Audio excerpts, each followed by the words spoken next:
Well, welcome back to Virginia, everybody. We're on the eve of the 2025 coyote season here. We're less than 24 hours away from toting a gun, so boy, you can just, I'm ready. Let's roll. Let's get this thing started. But anyway, I want to share some gear with you today. I'm going to be covering packs and what I use to carry my gear into the woods. Each one of them are purpose built for a style of hunting. One over here and one over there. I have two styles that I use, and so we're going to get into that. Each pack is kind of purpose built for one style, so I want to share that with you so that you can get a picture of the types of hunting I do and how they're different. And certainly because of how they're different, I got to have different gear for each style. So stay tuned. We got a good one here for you. This is a gear one. You know how we all are about gear and our little toys that we have, so stay tuned. I think you'll enjoy this. There's two primary ways that I go about hunting coyotes out here in National Forest and the big woods. And the first method is the run and gun method. And a lot of times the run and gun method involves not hunting very far off the road. Usually when I choose to hunt that way on any given day, I've got some areas that I've located coyotes that are not far from roads, and there may be a particular mountain range that I have a nice long running road on that I can get on different groups of coyotes fairly quickly by using my vehicle. So when I'm doing run and gun, typically I'm going to be running my shotgun, which is probably my favorite weapon for out here in the mountains. It can be a disadvantage when you're in areas where you've got shots that are longer than 50 yards, but primarily in the mountains, if your setup is right, most of the time you're shooting these things at 20 yards. So shotgun is ideal. It's quick. You don't have to be precise. And so yeah, I'm running a Winchester 1 buck this year, 2 3/4 inch. I went down in size so that my follow-up shots are a little quicker. And I also can get one more round in the gun if I go with 2 3/4 rather than 3 inch. 3 inches will thump you, and I don't like getting thumped. So I'm using a 16 pellet Winchester Super X 1 buck, and that thing is patterning pretty good out of my shotgun. Once we get into cat season, I'll be switching over to the Hornady heavy Magnum, or heavy Coyote Magnum, which is a BB shot in a plated lead, I believe it is, so I don't tear the pelts up of the bobcats too much if I happen to get a chance at a bobcat. So but today I want to talk about packs and what I use to kind of do the running gun method. Most of you guys this summer, if you've been watching any of my videos, and have seen this Upland Game Bird pouch in action. What I like about this is you're very quickly going to known locations. You know how you want to walk in there and how you want to set your call up because you've hunted it before, you've killed a dog in there before, or you've been on them, and it's a real quick jaunt down 400 yards off the road somewhere, maybe 500 yards in a quick set. Maybe you're going to pick up and move again. So the run and gun method, you're trying to get 5 or 6 sets in a day, maybe over 100-mile run, 100-mile. You can maybe span your calling sequences throughout a 100-mile location. So you need to be operating fairly quickly. The way I have this pack set up, I'm going to run, a wind checker of some sort right here so I can work my way in with the wind. Usually I'll keep my cell phone on this little pack here, which is quiet. It's got a little Magnum closure. And then the Sidekick, if I can take this off for a minute. The way it's set up is it's just a load carrying pouch that has an open top. There's no zipper or anything up here. It's got 2 side pockets, It's got hydration pouches for, you can either put 1 liter smart water bottles or something in there, or you can do something like put coffee in here. But these things are nice and deep to hold the varying sizes of water bottles. These front pouches on here can be a little noisy, so generally I'm rolling with this tucked in, and I'll throw my call down in here, my controller.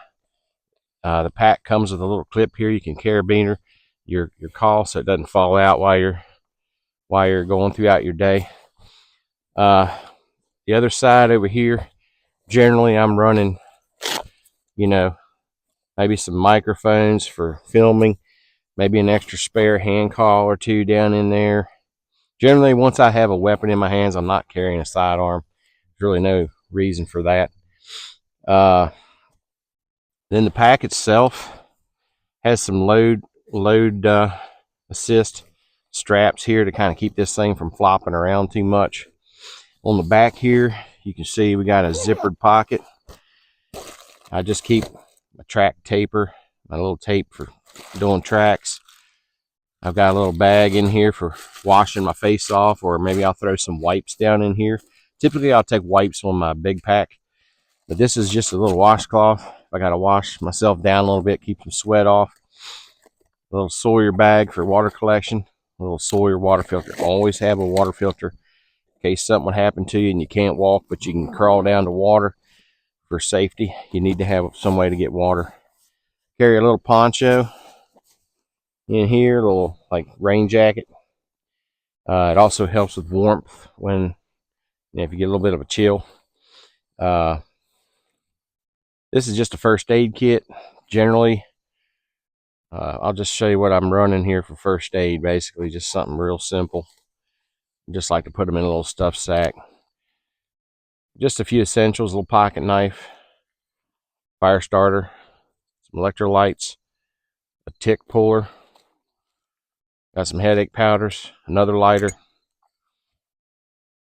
another headache powder, pair of skinning gloves if I got a touch a carcass or anything that might be contaminated with mange or something like that. I keep my batteries in there, some headlamp batteries, some duct or black tape. And last but certainly not least, I carry some clear eyes, and that's a very important thing for me to carry. A stick hits you in the eye when you're walking through brush. You can soothe your eye, get some eye relief. I've had hunts ruined by not having some kind of eye treatment with me, and I just keep that. I make up a duplicate pack just like this for my other pack, and one of the things you want to you're going to want to keep in mind is if you're running two different packs like I do, it's good to have a separate kit for each pack, and that way if you're switching packs, you're never forgetting to put one thing into the other. So duplicate water filter, duplicate first aid kit, duplicate limb trimmer. These things are super handy. This is just an Ace Hardware brand. They're like $10, but when you set your call down, a lot of times you're walking in, you choose where you're going to sit, you see where your call needs to be. You can take one look back at where you're going to sit, and you just say, okay, this little piece of brush right here is in my way for a shooting lane. A little snip here, a little snip there, but I wouldn't recommend walking all over the set, trying to trim 3 or 4 shooting lanes. Just one shooting lane in the direction of your call oftentimes is plenty. If I empty this out a little bit, I'm going to try to dump this forward so you can see it.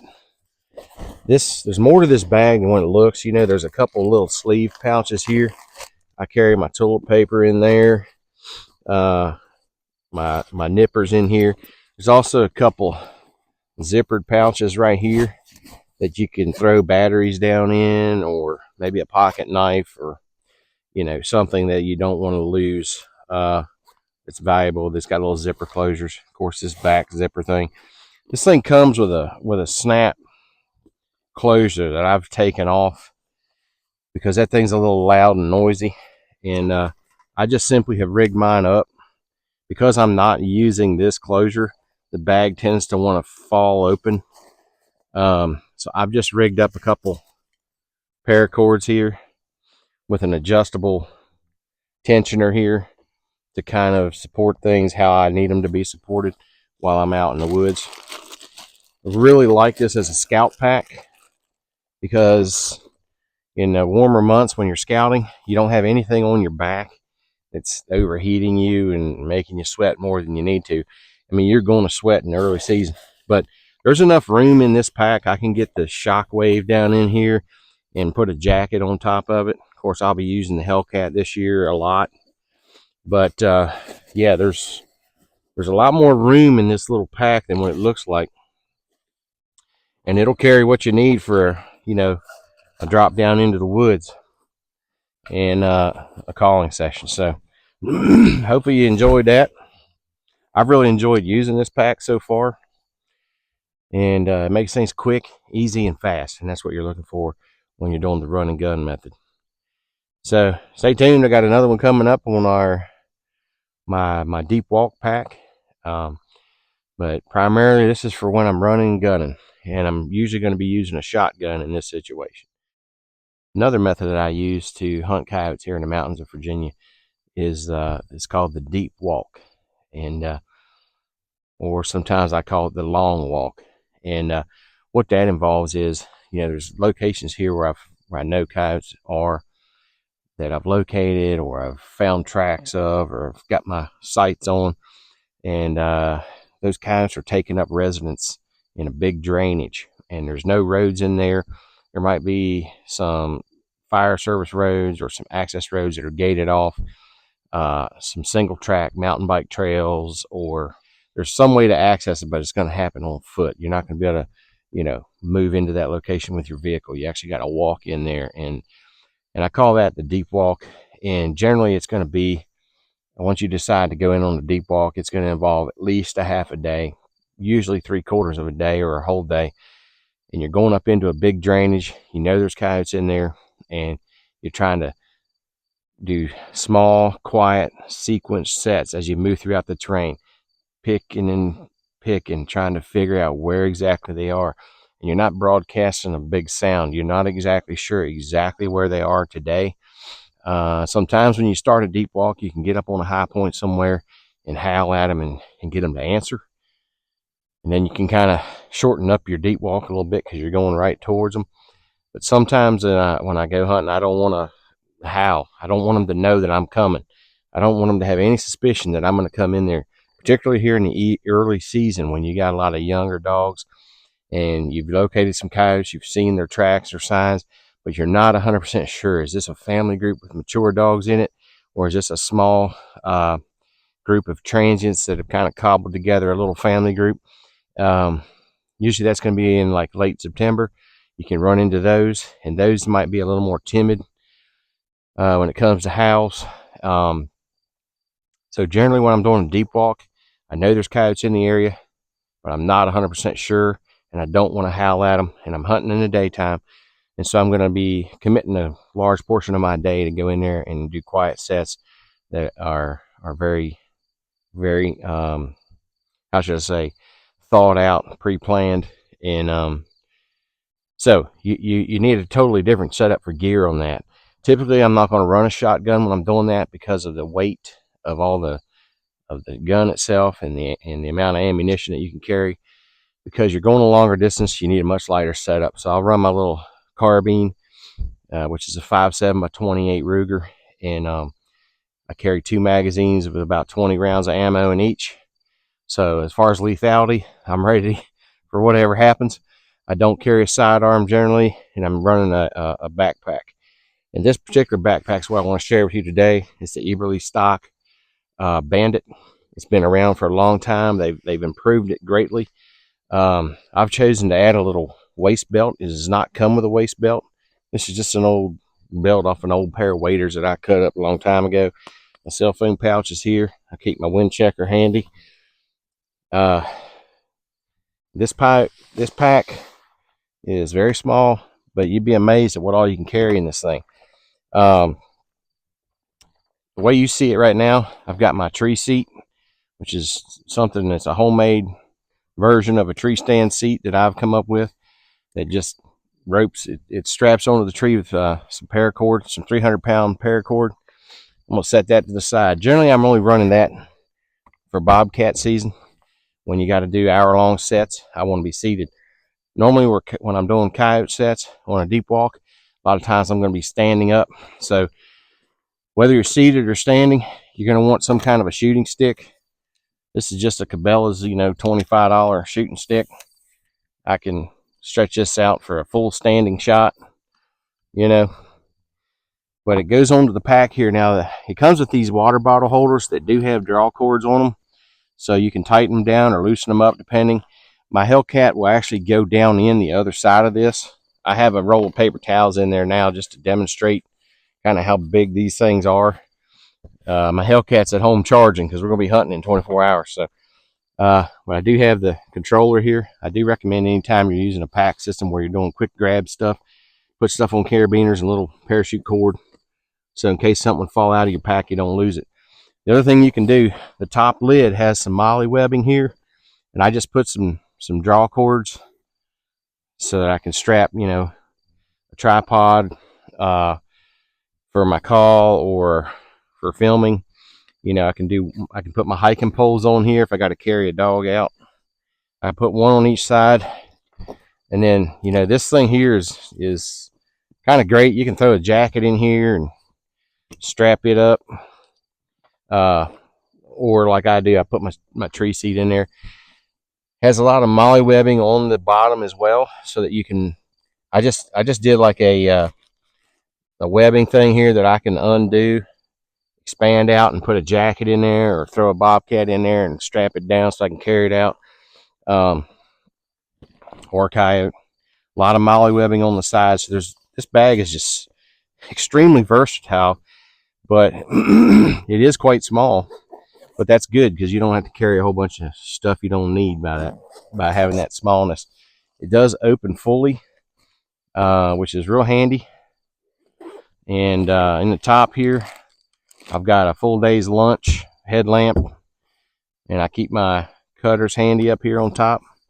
It's got a little admin pouch where you can put your keys or your wallet, maybe a magazine. I'll probably keep my extra clip in here from my rifle. That little Ruger has a small little pistol size clip. In here I've got an extra shirt for when I get sweated. I got 2 liters of water. You can put a hydration pack in it, but I hate them things. I've gotten sick using them because they're hard to keep clean. Extra set of hand calls. This is real important. I won't put that on my Sidekick because I'm only 400 yards from the vehicle. But if something craps out on my call, I can at least finish my day with hand calls. I carry some wipes for wiping down my body, and for when I need to change shirts, and first aid kit, toilet paper, 2-gallon Ziploc bag to put my sweaty shirt that I take off and change out. And there again, I just have my little poncho down in here in case I need to warm up a little bit or if it rains. I've got some protection over here. I got a pocket for my water filter down in here yet. So yeah, quite a bit of stuff can go in here. Of course, you can configure this any way you want. You can put your water bottles out here and your call inside. But I just had it set up this way to demonstrate just exactly how much it is that this little pack can carry, which is quite amazing. And yeah, I'm really excited to use this. I was running a Badlands Super Day, and that is a very big pack that weighs about 3.5 to 4 pounds before you even put anything in it. And I will still run that pack in the wintertime if I'm in real cold weather and I've got to carry extra clothing and maybe a little stove kit. Generally, I won't run a water filter in the wintertime because those things can freeze and they won't work any longer. Sawyer, you got to watch. I mean, you can keep it close to your body in a front pocket or something and keep that thing warm, but it cannot be allowed to freeze or it'll stop filtering water properly. So, as you can see, very simple setup. One of the things that they did to improve the Bandit is they made these kangaroo pouch straps a little bit longer for you saddle hunters and people that want to carry a lot of extra stuff on the outside. But that is a really sweet little pack, compact. You're going to carry about 15 to 20 pounds in that very comfortably. It does come with a capability to run a good size hip belt in here if you want. I just do a strap off my waders, an old pair of waders. I just need a little stability there, keep the pack from swaying when you're crawling under trees and stepping over logs and things like that. So yeah, hey, hope that helps. And I encourage you to check out the Bandit. There's a lot of reviews online, some good, some bad. I think that pack was purpose built as a scouting pack, and for elk hunters and deer hunters, and certainly it should be able to do that for you. So yeah, hopefully that helps you.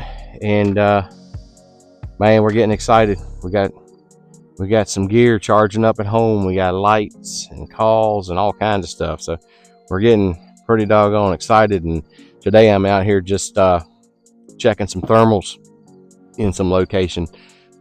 We came out here to this particular spot and blew the wind. We're just checking thermals here in mid-morning, early morning like this, and going to another spot over here before lunch just to see kind of what the thermals are doing on the north side of the mountain over here. So all right, stay tuned.